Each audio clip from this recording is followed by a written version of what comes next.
All right, so this is the second part of week one. It is all a part of the same slides and all a part of the same lecture, but I just broke it up because it's kind of a distinct topic, and I wanted to make it a little easier for you to kind of go through it on your own. So in this section, we're going to talk about sampling methods, different types of experiments, and different types of studies that we can do. And again, the sampling method, how we can actually go about collecting and figuring out who exactly to ask the questions of. So again, right, we're looking at a population. We have a population in mind. And what we're doing is we're taking a sample out of that population, right? We're taking a sample out of that population to use that to tell us more information about the whole population. We're using the sample to tell us more about the whole population. We're basically turning statistics into parameters. So here, let's say we wanted to ask the question, can people become better, more efficient runners on their own just by running? And the population that we're interested in is all people. And this part is kind of critical. This example is kind of critical because it can show us how if we actually select our sample in the wrong way, it can lead all of our research wrong. So for this example, they selected a group of adult women who recently joined a running group. That's who they selected. And they selected that group as the sample group. So yes, that group of adult women is a part of the population. But the problem is, right, when we look over here at our dots, it's almost like they selected a part of the population that was just like this little, let me find a little nice little corner. It's almost like they just selected this little segment. So when they look at that little segment that they selected, right, might not be spread out enough, right, to tell us something about all of the blue dots. It might just tell us something about maybe the blue dots in this little section here. Does that make sense? So let's look back at our example, and we kind of see that kind of play out here, because when we look at the sample that we selected, that group of adult women is not going to tell us about all people, because all people are not adult women. Adult women don't make up all people, right? So when we look at it, that sample we selected would probably only tell us about adult women, right? And that's if we use the data in a proper way. But it's not going to tell us about all people, because again, remember the question we asked was, can people?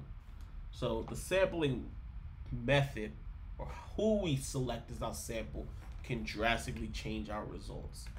So moving on, let's look at these three responses to some research questions that we asked. So the first question is, the first response, right, that someone gave to our research question was, my friend and I got an A in Professor Salam's statistics class, so his class must be easy.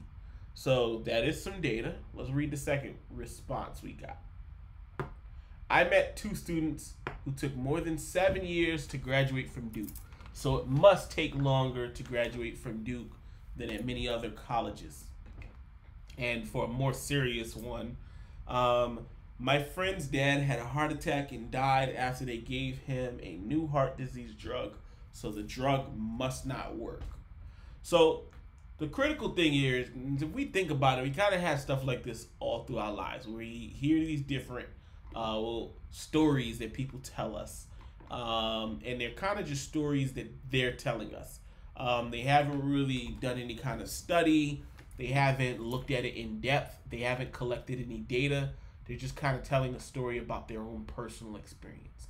Now, data that we collect from people's personal experience is still data. It's still data. Doesn't mean it's not data. The problem is just that the data doesn't represent enough cases, right? And it also doesn't represent the entire population. So, for example, in the first response we got, my friend and I got an A in Professor Salam's statistics class, so his class must be easy. Maybe the person who's telling you this, right, is just like a statistics genius, right? Or maybe the person who's telling you this, maybe they just like worked really, really hard. It doesn't necessarily mean the class is going to be easy, right? All it means is that the friend and the person got an A. Same thing for the second one. They only met 2 students. You know how many students graduate from Duke? Probably hundreds of thousands of students that they've graduated. And they've only met 2 students who took a long time to graduate. It doesn't mean that every single student, maybe those 2 students had some special case going on. And then for the last one, if the friend's dad had a heart attack and died after he got a new heart disease drug, right? That's not necessarily going to be representative of every single person who takes that drug. It's not necessarily going to be representative, and it's only one case, right? Data that we collect, even though it is still data, just because it's not necessarily good data, right? It's still data. When we collect data through stories like this, we call it anecdotal evidence. And we want to be really careful of anecdotal evidence. So one example, I'm going to kind of skim through this, but it took a very long time for people to actually take smoking research and research into is smoking harmful. It took a very long time for people to kind of take it serious. And the reason is because there was a lot of anecdotal evidence that smoking had no problem. So everybody knows those people who's like, yeah, my great grandma, she smoked, 12 cigarettes every single day, and she lived to be 105, right? Or somebody else might be like, my cousin, he runs marathons and he smokes. But that, even though it is data, it could be true. Again, we want to look at this key word. Is it, where's the key word? Representative. Is it representative? Is the one grandma, great grandma who lived to 105, does she represent most people, right? Does she have some special thing going on with her, right? It's likely that there's something special going on, right? Because most people aren't even living to 105. So it's likely she has something special going on. Right? So you want to be careful again with anecdotal evidence, where you're just kind of hearing a story and going based on that. The next thing we're going to talk about, we talked about sampling.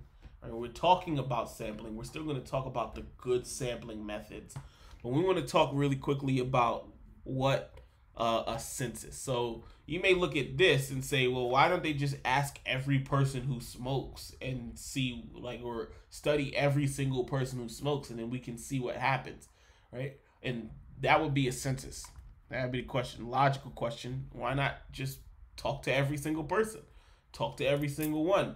If you were studying squirrels, why not just find every single squirrel in the world and study that squirrel? Study every single one. And when you ask it like that, it kind of is like, okay, that doesn't make any sense. If I was doing a research paper on squirrels, right? I'm going to try to draw a little squirrel here. If I was doing a research paper, little bushy tails, on squirrels, how many squirrels are in the world? I don't even know how many squirrels are in the world. I literally could not go to every single squirrel and study it, because it would almost be impossible. Right? And in most cases, taking a census or going to every single person is impossible. Right? So a census differs from a sample in that when we take a sample, we are just surveying or studying the sample, the people in the sample. But when we do a census, we are going to every single member of the population.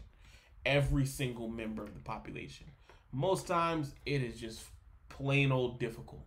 I mean, look how much preparation goes into the census that we do in the United States. A lot of planning and preparation, because it is so difficult, right, to find and talk to every single member of a population. And then also, Another thing is that populations are really constant or steady. And in that, populations change, new people are born, things happen, people move, etc. But they're usually not just stagnant. And another thing, even though you may say, well, it would be simpler to just go to every single person, it's actually the opposite. Usually, a census is more complicated than going to every single person, right? Usually a census is more complicated than just taking a sample. I mean, imagine if I needed to ask everyone in class. You all have been students. How often is it that every single person who's in a class shows up on a particular day? It's not often. I've been a teacher, and I think there have been maybe 1 or 2 times when I have every single student present in a class, right? And that is basically what would be required for you to take a census. Every single person present. So usually we just want to sample. And if we sample and we sample correctly and we sample in a good way, then it's likely that we will be able to find out information about the population still. So another example for why it's difficult to do a census, and this is a little screenshot from 2010, right? Just because this is a problem that's been around forever with the census, is that undocumented residents usually don't fill out the census, and people who live with undocumented residents, right, usually don't want to fill out the census either, or live near undocumented residents don't want to fill out the census because they're afraid that it might expose their immigration status. So I'm going to cross this out, and I'm going to say not illegal, because this is an NPR article. I did not write that title. So instead of illegal, we're going to say undocumented. We're going to correct them. Undocumented. So undocumented immigrants are usually reluctant. That's been a big story in the news recently, with changes that are people trying to make changes to the census and whatnot. And this is going to be like my first little segue in to just mention that thing we mentioned before about weaponizing statistics. Do you all know how decisions are made about funds, about schools, about just allocating money, right, for different areas? Do you know how they make decisions based on that? How they draw counties, etc.? They make those decisions based on, in large part, the census, right? And if you have entire communities that are apprehensive, and usually those communities that are apprehensive are, right, African American communities and Latino communities. Those are usually communities that are super apprehensive of the census, right? For good reason. I mean, usually, communities don't have a particular great trust of the government, and you can't really blame them, right? So what happens is that these communities are often undercounted, right? Undercounted, and as such, those communities will often get lower resources from the government, or districts drawn in weird ways that minimize their vote and whatnot, right? Because of that. And that is a weaponizing of statistics, because it's something that you could relatively easily account for, right? There are ways and methods to account for things like that, but it's a weaponization of statistics. And in that same note, I was actually just looking, and by actually, I mean maybe a few months ago, I was listening to a podcast, and this was on NPR. NPR is like one of my favorite things, but it was on NPR, and on the podcast, they were talking about how there were certain cities in the Midwest where they have like these jail towns where they have these huge prisons, and they were speaking about how they were actually taking the people who were in the prison and not counting them as residents of wherever they are from, but counting them as residents of the small towns where they live, right? Where not where they live, where they're in prison at. So imagine this: you live here. That's your town, right? And you are brought to jail, right? And your jail is in this little town. And they take a bunch of people from this town, put them in jail in this town, and then they count them as residents of this town. Now you may say, well, what? You know, that's no big deal, because how big could a prison be? How big could a jail be that it makes that much of a difference, you know, in a county, or overcounting or counting a county as being larger?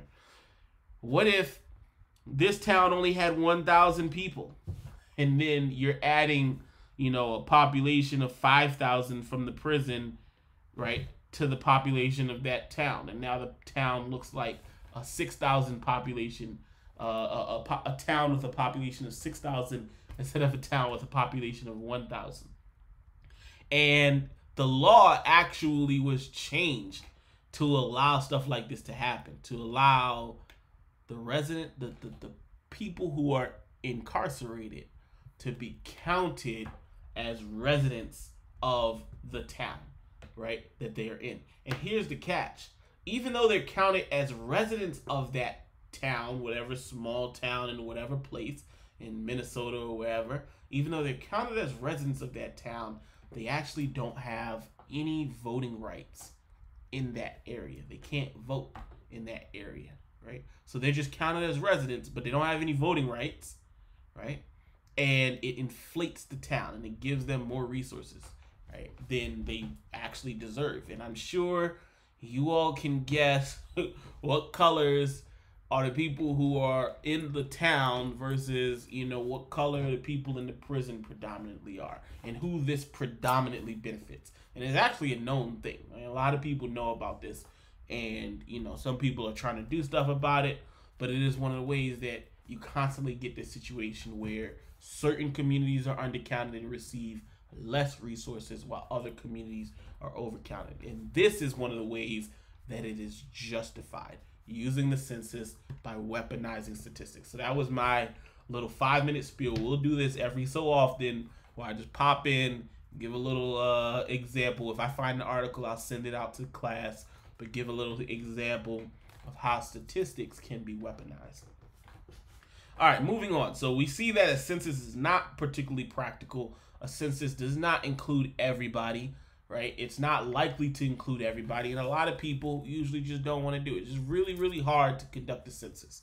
So it's better to use proper statistical methods and do a sample. So moving on, sampling is like what we call exploratory analysis, right? And that's basically like sampling. And the analogy I really like when we're looking at sampling is, let's imagine that you're cooking something, right? Let's say you're cooking some kind of stew or a chili, right? When you're cooking a stew or a chili, or you're cooking anything, do you eat the entire pot of food to tell if you need to add salt? Well, no, you don't, because that don't make no sense. You eat the pot, you're not cooking anything anymore. What do you do if you need to figure out, do I need to add a little salt? Do I need a little hot sauce in here? Do I need a little bit of pepper? What seasonings do I need? Maybe I need a little butter, a little garlic powder, you know, a little adobo, something like that, right? What you do is you take a little spoon, and you take a spoon and you taste that spoon, right? So when you taste the spoonful, right, and you decide that the spoonful isn't salty enough, that's called exploratory analysis. And the actual process of taking out the spoonful, like how you take out the spoonful, that's called sampling, right? Now, after you do that, you kind of generalize and you say, okay, I think the entire pot of soup or chili or stew or whatever needs some salt, because the one spoonful I took was not salty enough. Right? So the entire thing, that's inference. I'm making a guess, or I'm inferring something about the entire pot based on my one spoonful. Now, for our inference to be valid, our spoonful needs to be what? It's that same word we keep coming back to, representative. It needs to be representative, meaning it needs to represent the entire pot, the entire meal you're cooking. If the spoonful does not represent it, then it's not going to be valid. Your inference won't be valid. Imagine you add a bunch of seasonings and when you're cooking a stew or something, if you add the seasonings, they're going to sit on top until you mix it up. But let's say you add the seasonings, and then right after you add the seasonings, you just take a spoon out the top. What's going to happen? Well, your spoon just came from the top where you just added all of the seasonings, right? That's what just happened. And what you just tasted doesn't represent it. So what do you have to do first? Right? When you take a spoon to taste it, you always mix up your stew or your whatever. You always mix it up first. You know, give it a good mix. That way the whole thing is mixed around, and then the spoon that you get out is more likely to be random, right? A random collection of stew or chili or whatever it is you're cooking, right? And then that random bit of food is going to represent the entire pot that you're cooking, right? So that's kind of what we need to do. So moving on, right? One thing that we want to be careful of when we're doing this sampling, and if I didn't say, this whole process that we just described is sampling. That process of taking the spoon out. It's the process of picking some of the blue dots to study instead of studying all of the blue dots. That's called sampling. We do need to be careful because sometimes we'll introduce what we call bias or sampling bias. So a couple of ways we can get bias in our sample, where our sample is skewed, right, because of something that happened. A couple of ways we can get that is, let's say we have what's called non-response. So let's say some people just don't respond to the survey, right? If we don't collect enough data for the survey, then that's non-response and it won't be representative anymore. If we have what's called a voluntary response, where basically people can choose if they want to respond, people volunteer to respond, right? And the reason we get some bias there is because the people who respond usually have a strong opinion on the matter. So for example, if I ask you, what do you think about the political situation in, Chechnya, you're not really gonna know anything about it or care about it unless you're from Chechnya or you have family there or you just like some kind of international buff or something. And if you are, then you're gonna be like, oh my God, this is like the most important thing ever. I'm definitely gonna respond to this survey. So that's voluntary response.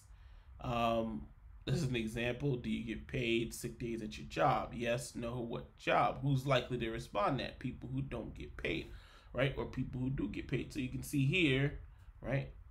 It's not going to work very well because you have a choice of responding or not responding. And then a convenience sample is another way of introducing bias, because a convenience sample is where you just kind of sample or pick people to study based on who is immediately around you, right? So if the people are around you, then you study them, and if they're not, then you don't study them.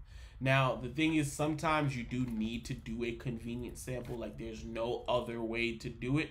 For example, if you're an archaeologist, you kind of just have to study whatever bones you find. You're not going to get the perfect random sample of bones. You just have to study what you find. So, but usually we want to avoid a convenience sample.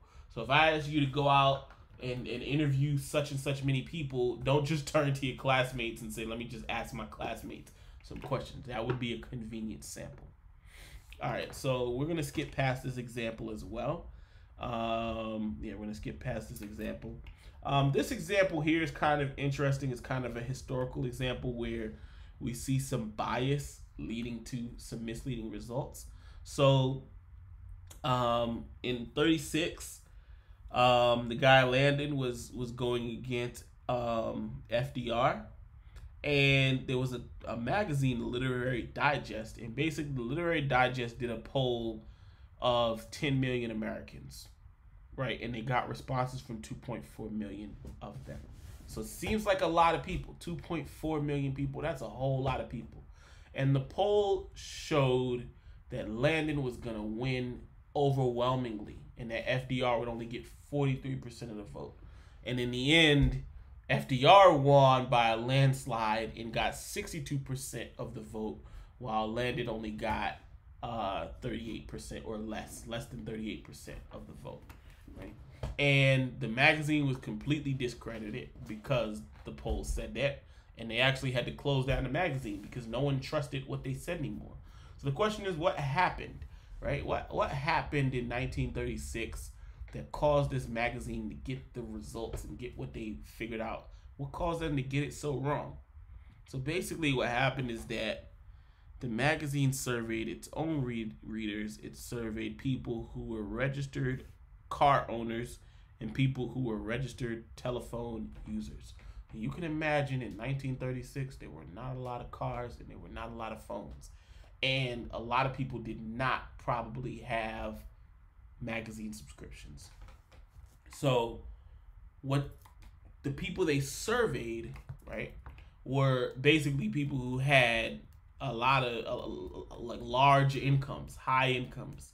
And those people with the high incomes were not representative of, you know, the bulk of people, right? It wasn't representative. So it didn't represent the population of the country at the time because they interviewed, you know, mostly rich people. So that's an example of bias coming into play. And again, the same word comes back again, which is like the key word. Is it representative? Representative. You need to keep thinking it. Every time you see any kind of sample, you need to ask yourself, is this representative of the population? Is this sample representative of the population I'm trying to study? I want to study this group. Is the sample I took representative of the entire group? Right? So how do we actually go about, so let's just move forward a little bit. How do we actually go about, and actually here is, let's just talk about this really quickly. So large samples in general are preferred, right? And you look here, they did a sample of 2.4 million people. 2.4 million. You're not likely to see a lot of studies that do samples of 2.4 million people. A lot of studies would just do 1,000 people or something like that. But because of the bias, because the sample, even though it was large, because the sample was not representative, the sample was not accurate. There was no accurate prediction because it was not representative. So from the beginning, because they sampled wrong, it didn't matter what they did afterwards. And so with our cooking analogy, right, if you're not stirring it up and you're not getting a good spoon, it doesn't matter how big a spoon you take, right? If it's not the right spoonful, when you taste that spoonful, it's not going to taste right. But when you stir it up real good, you can taste the smallest little taste and you'll know if it tastes right, right? You taste the smallest little drip and you'll know if the sauce is perfect. That's just an important note. Not necessarily about the size of the sample. It's more about how representative the sample is of the entire population. So moving on, we're going to skip past this example. Some of these examples we'll do when we actually talk on Tuesdays or whatever day our class is. So some other ways that you can collect samples in a bad way, right? This would be an example of someone going through and basically doing a convenience sample. So in this case, suppose we ask a student majoring in nutrition to select several graduates for the study. What students do you think that she's going to select? Well, obviously, she's going to select the nutrition majors, right? Or people in health fields.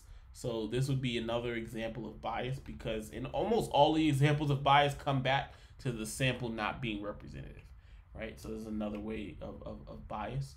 Now let's talk about how do we get good samples, right? The key to getting good samples is randomness, right? That's what we want to do. The key to getting good samples is randomness. And if we can do it in a random way, we can collect our samples in a random way, then we should be good to go. And if we don't collect it in a random way, then a lot of times the statistical methods that we could use are not actually reliable in these cases if we can't collect it in a random way. And there are 3 types of random samples that we can take. We can do 3 main types. I'm not saying these are the only 3. There are more than these 3, but these are 3 main types. We can do a simple random sample, a stratified sample, or a clustered sample. They're all types of random samples.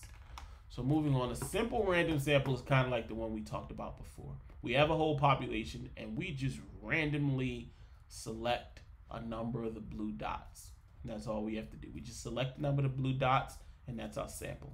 Now for it to be random, there can be no connection between the points that are selected. Now obviously there might be some connection, but we want to try as hard as we can to make it so that there is no connection between them. Then we have a stratified sample, right?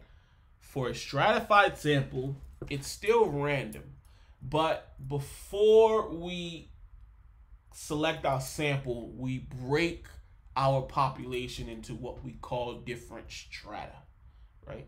We break our population into strata, and from each stratum, we select a random sample from there. And basically all a stratum, I think stratum is the singular.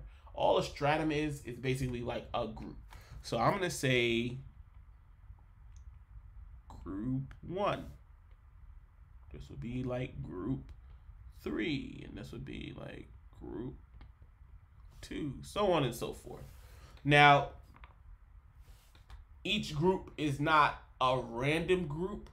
Each group is a group that kind of goes together for some reason. So you may, maybe group 1 is all the people with the dark hair, and group 2 is all the people with light hair, and group 3 is all the people with blue hair, right? And then after we've broken people into these kind of common groups, then we say, okay, let's take a random sample from group 1, a random sample from group 2, a random sample from group 3.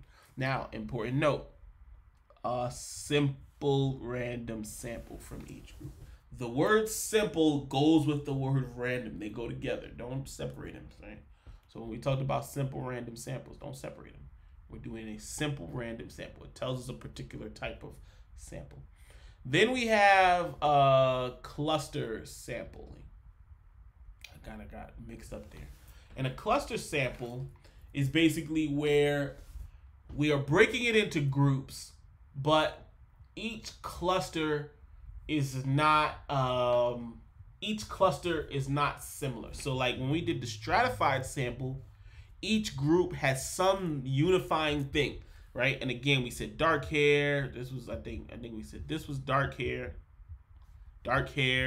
light hair, and then blue hair, right? And then whatever other groups we have for hair. That's strata. But when we do cluster sampling, our clusters or our groups, they don't have anything in common. We split them up maybe based on like region, right? So maybe it's based on region. So these are all the people who live in Northwest. These people live in Northeast. These people live in Southwest. These people live in Southeast. And then what we do is we just take a couple of the clusters instead, right? And we look at the clusters instead of looking at individual groups. So the only difference here is not that word homogeneous means that everyone inside of it is kind of similar. The clusters are not similar. Then we have multi-stage cluster sampling. We're kind of getting to a lot of words here, but basically when we do multi-stage sampling, it's a kind of type of cluster sampling where we break it into these clusters, right? It might be based on region or something like that, and then we do a simple random sample from the clusters that we selected to sample. So it's like we're doing a sample instead of inside of a sample. So it's like sample inception. I don't know. Moving on.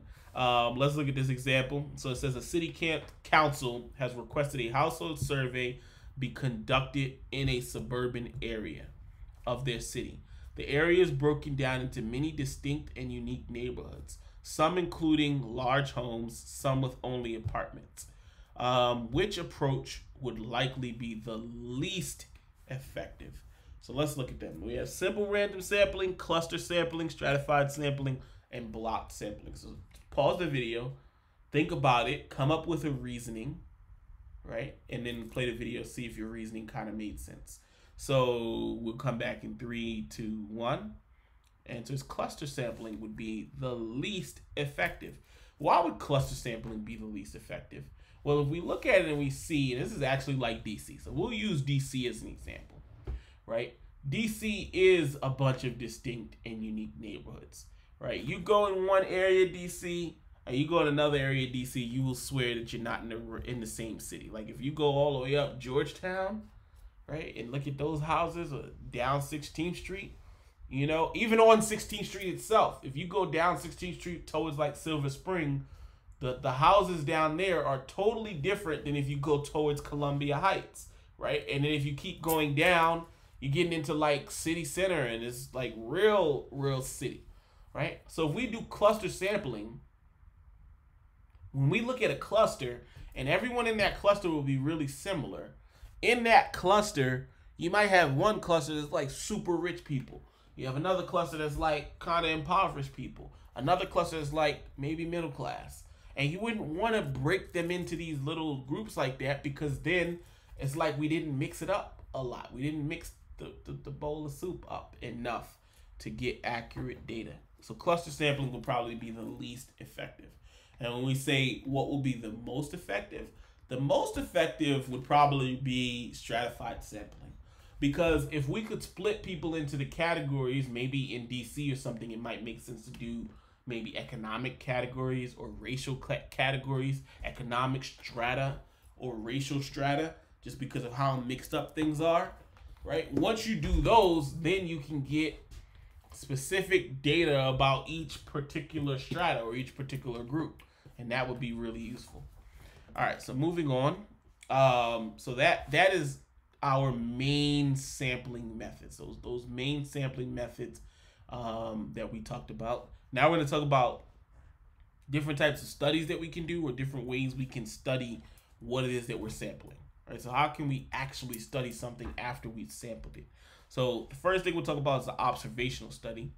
And an observational study is basically where you collect some data, but you don't actually interfere with the population themselves. You're just observing them, hence observational. You just watch them, and you just kind of see what happens, and you just collect notes, but you're not giving them anything.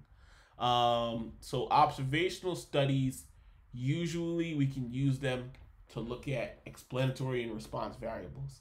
So if we say, okay, we think this particular thing is causing this other thing to happen, we just observe and see how many times we see the relationship between the two things. When we're doing observational studies and we're looking at causation versus correlation, right, where causation is basically something is causing something, correlation is just two things being related, right, or explanatory and response variables. We want to be careful of that confusion between causation and correlation. I kind of got tongue twisted there. We want to be careful when doing an observational study between confusing causation and correlation, right? And the idea here, we'll look at this example. I think it'll kind of explain it the best. But let's say we were doing an observational study, and with the study we were looking at sunscreen use in skin cancer. And what we found was that the more someone used sunscreen, then the more likely they were to actually develop skin cancer. And the question was, does this mean that sunscreen causes skin cancer? And I mean, this is a real thing. People who use sunscreen more are more likely to develop skin cancer. But that's the question. Or are we missing something somewhere in there, right? So basically, we're saying, is it a causation? Does sunscreen cause skin cancer? Or is it a correlation? Is sunscreen just related to skin cancer in some way? So you pause the video, you think about it, and you tell me what it is that you think. Do you think it's causation or correlation? So we'll come back in 3, 2, 1. Pause it and then play it when you're ready. So in fact, this would be correlation, right? And what we actually found is that when they did this study, there was another thing in there that people didn't account for. And what people didn't account for was sun exposure. And when you think about it, who is more likely to use sunscreen? If you were to stay inside all day, are you going to use sunscreen? Or if you're just like doing regular stuff in the sun, are you going to use sunscreen? Probably not. Who are the people who are going to use sunscreen? People who use sunscreen are people who are either like, they are really prone to burning in the sun, then they'll use sunscreen. Or they're in the sun all day, then they'll use sunscreen. Or maybe they're like a surfer or something and they're just like baking in the water underneath the sun. There's no shade. But think about it. If you are using sunscreen because you're in the sun all day, won't being in the sun all day also cause you to be more likely to develop skin cancer? And it kind of makes sense. You're using sunscreen because you're more likely to develop the skin cancer. So we call that sun exposure, right? We call it a confounding variable, which is basically where there is some third thing that we were missing, right? That was the relationship between the two things. And we call it a confounding variable. And a key thing to remember here is that correlation between two things does not mean causation. Some two things being related does not mean that one caused the other. Now, I'm going to use this as an example. So right now we had a COVID-19 pandemic going on. And a lot of people are like, well, you know, let me not say a lot of people. There are people who are like, well, you know, they just started, you know, talking about 5G, right? 5G, you know, after 4G, now we're at 5G. They just started talking about 5G technology, right? And we just got a COVID-19 pandemic. Therefore, 5G must be causing COVID-19. I mean, the two things could be correlated. Yes, we are developing 5G. Yes, we do have a pandemic. But it does not mean that 5G is causing COVID-19. So that's like kind of a real life example. You'll see a lot of stuff like that where people will be like, look at these two things that happened around the same time. It means one thing is causing the other thing, right? All right, let's move on. So another kind of study we can do, besides the first kind was an observational study, we can also do a prospective or a retrospective study. A prospective study is basically where you're collecting information as things unfold. Right? That's what you. Let me not say another kind. This is like a type of observational study, right? Where you're collecting information as things unfold. And a retrospective study is where you collect information after things have already happened. So you're looking at old data or old records or whatever, right? So two different kinds of studies.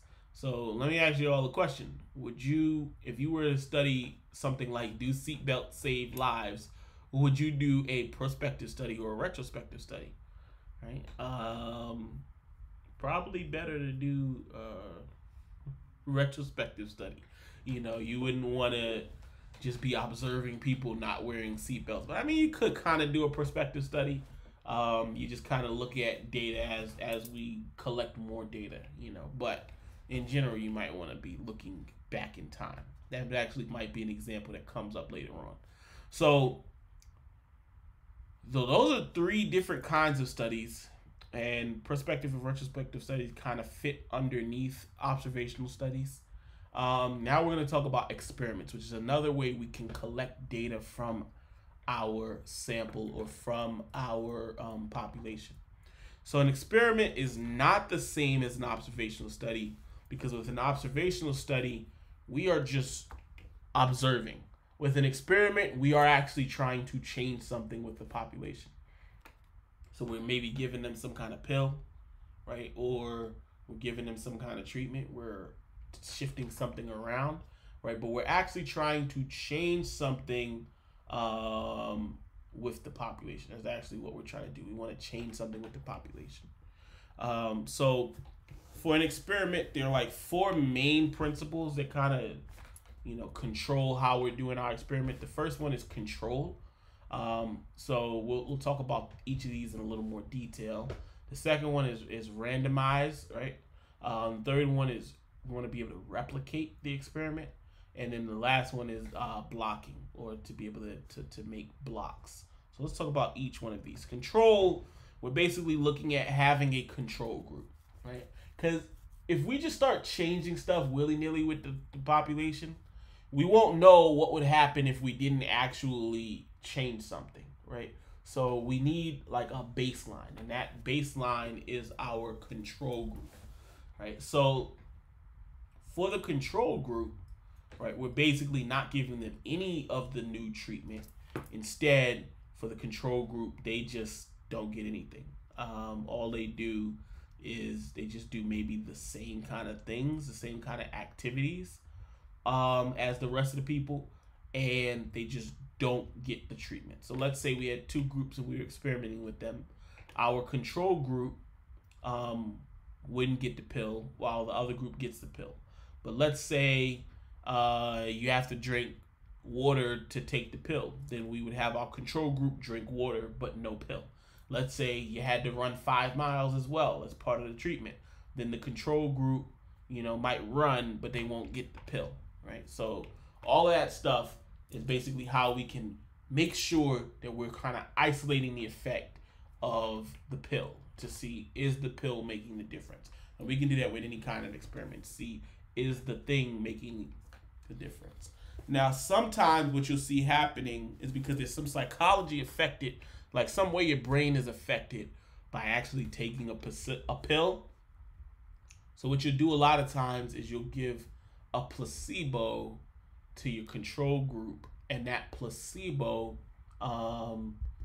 basically takes the mental place of the pill, right? So with the control group, right, again, we might give them a placebo. That's basically just a fake treatment.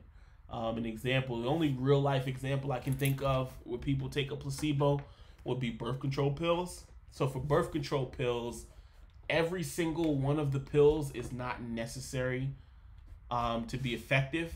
But imagine if the birth control pill schedule was like, take a pill on Monday, Wednesday, Friday, Thursday, sometimes on Sunday, and it's just kind of sporadic like that. A lot of people wouldn't remember to take it. So instead what they do is they give you placebos on the days where you don't actually need it.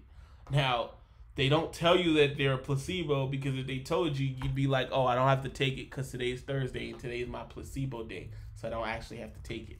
So they don't tell you that it's a fake treatment. It looks exactly the same, tastes exactly the same, everything about it is exactly the same, but it doesn't have any effect. It's just a sugar pill.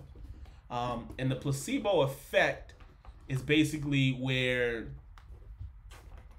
the control group gets some kind of improvement just because they believe they're getting something special. That's what the placebo effect is. And you kind of want to be careful of the placebo effect, but that's basically what it is. And a lot of times, pretty much because we know that there's going to be some placebo effect, all the treatment has to do is just has to be better than the placebo. That's kind of the standard for how they see if things are effective or not. Is it better than the placebo or not? Blinding, when we're dealing with the control group, blinding is basically when the control group, right, or whoever all the people we're experimenting on don't know if they're in the control group or in the treatment group. So all the people we're experimenting on, they don't know if they're getting sugar pills, and they don't know if they're getting the real medicine or whatever, the real pill that we're giving out. And then double blinding is when the people who are getting experimented on don't know which group they're in, and right? The researchers also don't know who's in which group. So that would be like if I hired you all to give pills to people, you all wouldn't know if you're giving out a sugar pill or not giving out a sugar pill, right? Placebos have sometimes sometimes you can get into some ethical challenges when you deal with giving people a placebo. People thinking they're getting a treatment, but they're not actually getting a treatment. Sometimes you can get into some ethical challenges. Example of that, if I'm remembering correctly, would be the Tuskegee syphilis experiments, where basically they told people they were treating them, black men, they were treating them, but they didn't actually treat them. Instead, they just wanted to study what syphilis would do to the body when people had it. So they just let them transmit the syphilis to their families and just watch them basically die without giving them anything, while telling them that they were actually getting treated. They gave them nothing just so they could study it. Another example of weaponizing statistics.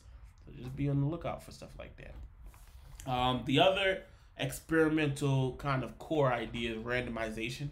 So you want to make sure that you're keeping who's in the treatment group and who's in the control group as random as possible, right? And again, that's to account for things that can't be controlled. But what you may have is that some people sometimes are more susceptible to some things than other things. And in those cases, there's a tool that we can use that we'll talk about in a second. But again, you just want to keep things as random as possible. In statistics, usually random is king. You want things as random as possible. And then you have replication. Whenever you do your experiment, make sure you keep track of every single thing that you do. Make sure that you are being very careful when you do the things, right? Because you want your experiment to be able to be replicated. And basically right now, if an experiment can't be replicated, then people say that the results are not valid if they can't represent it. If they can't replicate it, then the results are not looked at as valid. Now, like what we said with the randomization, sometimes there are things that we can't control for with randomization by keeping things random. The tool we use for that is blocking. So if we think that there's something, some whatever, that will affect some people more than other people, and we still want to give out these pills, then we can split people up into these different blocks, right? And then we treat each block kind of as its own unit. We treat each block as its own little mini experiment. So for example, let's say we were doing some kind of heart disease pill, and we find out that people with a certain blood type are more susceptible to heart disease. What we would do is we would do the blocking, where we separate out the people with the blood type from the people who don't have a blood type. And then we treat each of those groups as its own experiment. And that way, the blood type thing is not gonna, play as much of a role, because we experimented on the people with the blood type and we experimented with the people without the blood type. So that's what blocking is. Whenever you have something that might pop up, that might affect it, you can block, right? Do blocking, split the experiment into blocks, right? To minimize that effect. So here's an example. So like here we had high risk and low risk patients. We created blocks with the high risk and with the low risk patients. And then we just split them up so that, our groups were the same. So our group sizes were the same. We split them up. So that's kind of blocking. This diagram kind of puts it into a very clear. So just look at it real quick.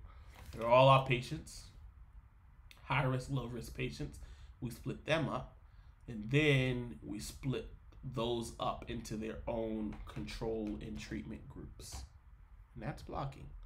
So we're going to move past this little example here. It's just an example on blocking. We'll move past this example. We'll go through that example later. And yeah, that's kind of summarizing what we're going to do. Like, let's look at this one. What's the main difference between an observational study and an experiment. So this says most experiments use random assignment while observational studies do not. So that's the answer. Yeah, I don't think that's really the. I feel like that's not the right answer. Okay, we're gonna skip past that. The main difference between observational studies and experiments is that with an observational study, you're not changing the group. With an experiment, you are changing the group. All right, so moving on. Here's an example. Not an example. Here's like a kind of flow chart type thing. I don't know if you call this a flow chart, where you're looking at what makes for a good experiment or a not so good experiment versus a good observational study versus a not so good observational study. And we'll talk about this a little more as well. And with that, we are done for today. So that was a lot. What I would recommend that you all do, I would recommend you go through and you make note cards. So that's my recommendation. You go through, you make note cards. Now, just as a recap of everything that we've talked about in both part 1 and in part 2. So we started off talking about data, right, and different types of data. And for data, we had it's supposed to be a Q. Quantitative, right? And we also had qualitative data. And then under quantitative, we had discrete. And we had continuous. I missed a U in there. And then under qualitative, we had regular qualitative or regular categorical. And we had ordinal. So these were different types of data. And then after we talked about different types of data, right, we also had this part here where we had, what were the 4? Nominal. Another way of categorizing data. Nominal. We had ordinal. We had interval. And we had ratio. And then moving past that, nominal, ordinal, interval, and ratio. And then we also had, so that, I think that was pretty much all we did on data. Then we had sampling. We talked about sampling methods.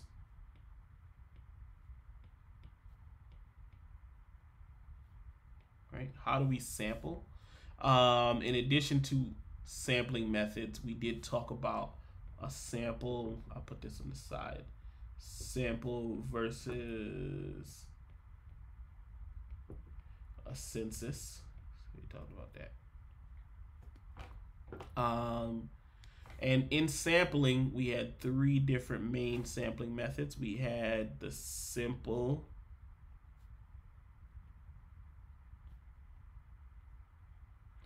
right, random sample. We had stratified sampling. And we had cluster sampling. So these are the 3 main types. We also had multi-stage sampling, but multi-stage sampling was like a combination of cluster and simple random. It was like we do cluster, then we do a simple random sample after that. We also talked about bad sampling. So how did a bad sampling, right, or how we could introduce sampling, right, bias. Some of the ways we had bad sampling, if we had non-response, meaning people didn't respond, or if we had another thing that we had was voluntary sample. These were bad sampling methods. So it was voluntary, meaning people had a choice whether or not they would respond, or we had convenience. And the other one I'll add in there is anecdotal. Anecdotal convenience was when we just go to people who are near us, and then anecdotal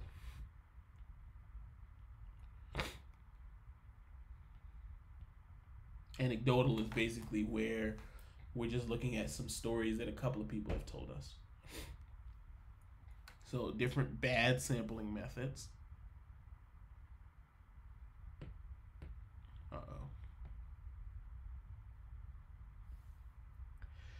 And then moving past that, we talked about observational.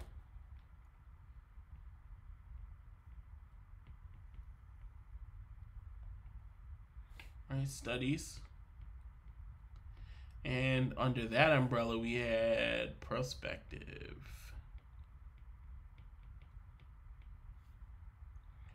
And we had retrospective. And then we talked about experiments. And under experiments, the core ideas that we had were control. We need to make sure we can control for different things. We had, and under control is a key concept with placebo and blinding, whether it was single blinding or double blinding. Then we had randomization, right, which is making sure everything is random. Then we had replication. We need to be able to replicate our results. And then lastly, we spoke about blocking, which was for if we had some other things that might change our results, we need to do some blocking to kind of split those groups of people off and study each group separately. So we talked about a lot. And I would recommend just making note cards, because see all of this, you need to know all of this. And there's just no other way that I can think of that will help you besides making note cards. So that will probably be your first homework assignments, to go ahead and make some note cards. You can show them to me, and I'll give you extra credit if you make note cards with all of these words on it and their definitions. All right, so that's it for today. You all have a good night. Adios.